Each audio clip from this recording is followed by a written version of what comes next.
Welcome back to the Sunny Stampin' Studio. In today's video, I'm going to show you how to make this fun birthday card. Why don't we get started? First thing you're going to need is a piece of craft cardstock that's 4 1/4 by 11 inches, folded in half using your bone folder. I'm then going to take a piece of designer paper. This is from the new designer paper that's in the mini catalog. It's a 2 by 5 1/4 inch piece. I'm going to put some snail adhesive on the back, and then I'm going to center it along the top of my card, leaving an even border all around the left, right, and top edges. Once I've done that, I'm going to take my stamp.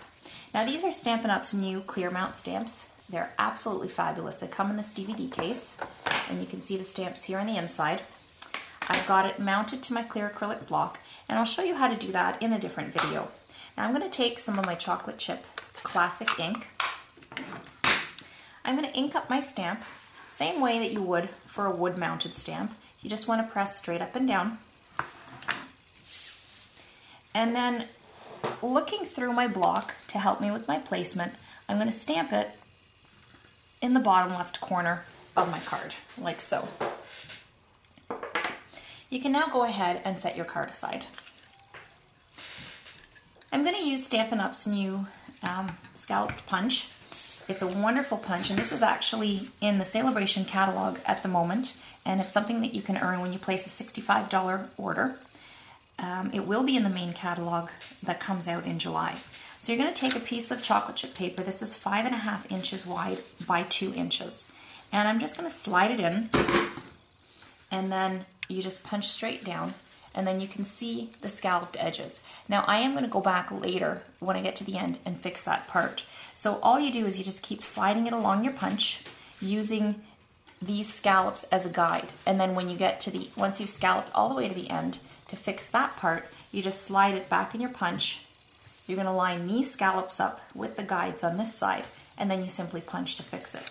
Now when you're done that, your piece is going to have a completely scalloped edge, which you then want to use a paper cutter, so you trim this so that it's 1 inch wide. Once you've done that, you can take some snail adhesive and place it at the back of this chocolate chip cardstock strip. And I'm going to align my card with the lines in my grid paper just to help me make sure I get this border on straight. So there you can see I now have it stuck down. Now actually where you do, here I have it a little bit closer than I want to the happy birthday. So I think what I'm going to do is I'm actually going to move that up just a little bit. So there we go. So you can see it's just like that. So now next thing I want to do is add rhinestone brads. Now normally I would prefer to add rhinestone brads through the cardstock strip so that when you open up your card you don't see the prongs on the inside.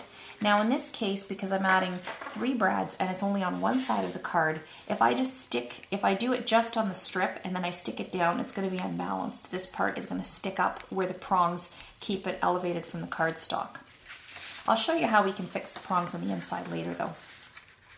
So you're now going to take your card and you want to open it up, put it on your foam mat, and then you want to pierce 3 holes.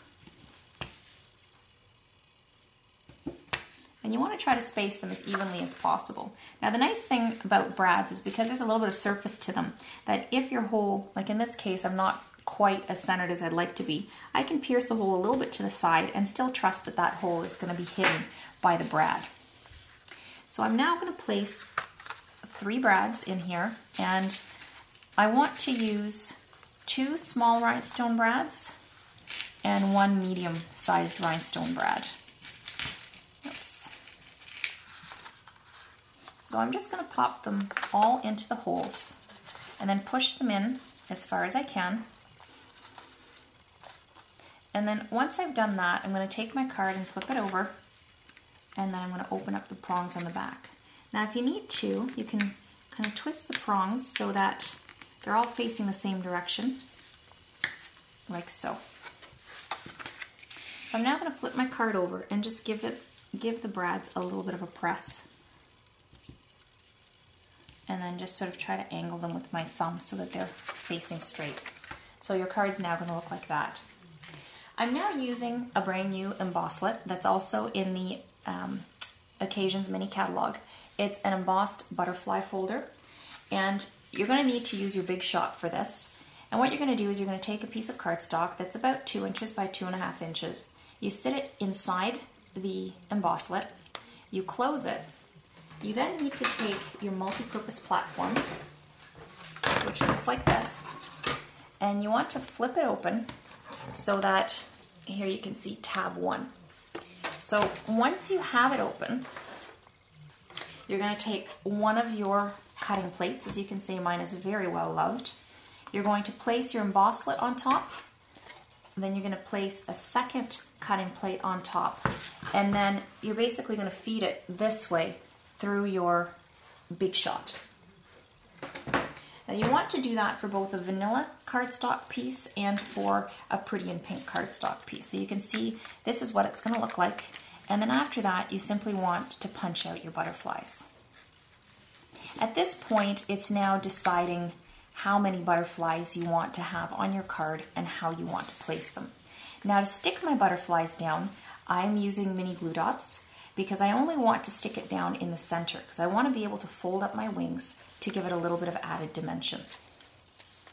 So I'm just going to stick the center of my butterfly to my card, and then I'm just going to start placing my butterflies where I want. Now the nice thing, you see, these are embossed. I'm just going to bring it up closer to the camera. You can either choose to position your butterfly so that the raised surface is facing upwards, or you can flip it upside down so that you're actually looking at the debossed area. So it's totally up to you which way you want to place them on your card. So I'm just sticking it to my mini glue dot and then sticking it to my card.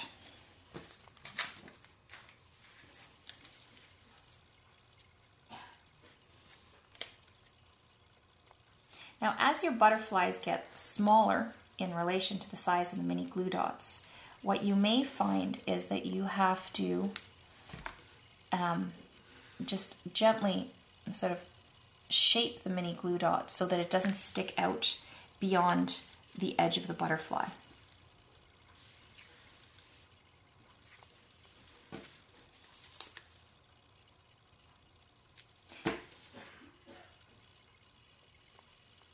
So as you can see, I'm just pushing the edges of the glue dot inwards because I don't want them to show. And you're especially going to have to do this with the smallest of the butterflies because the glue dot is almost the same size as the butterfly. So I'm just using the edge of my nail to push the glue dot pieces inwards. And there you have it. Your card is done. It's fast, easy, but beautiful. Well, I hope you enjoyed today's tutorial, and I look forward to stamping with you again.